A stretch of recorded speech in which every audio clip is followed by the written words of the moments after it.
श्री आञ्जनेय मङ्गलाष्टकम्।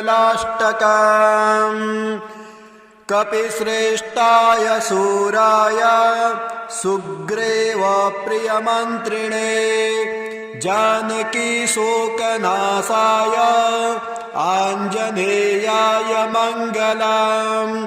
मनोवेगाय उग्राय कालनेमि विदारिणे लक्ष्मण प्राणदात्रे च आञ्जनेयाय मङ्गलम्।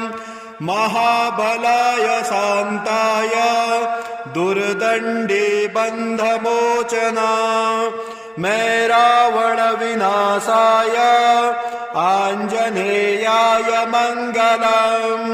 पर्वतायुधहस्ताय राक्षः कुलविनाशिने श्रीरामपादभक्ताय आञ्जनेयाय मङ्गलम्। विरक्ताय सुशीलाय रुद्रमूर्ते स्वरूपिणे ऋषिभिः सेवितायास्तु आञ्जनेयाय मङ्गलम्। दीर्घबालाय कालाय लङ्कापुरविदारिणे लङ्किणी दर्पनाशाय आञ्जनेयाय मङ्गलम्।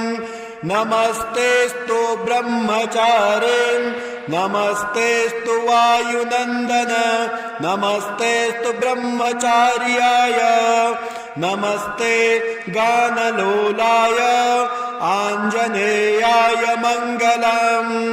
प्रभवाय सुरेशाय सुभदाय शुभात्मने वायुपुत्राय धीराय आञ्जनेयाय मङ्गलम्। आञ्जनेयाष्टकमिदं यः पठेत् सततं नरः सिद्ध्यन्ते सर्वकार्याणि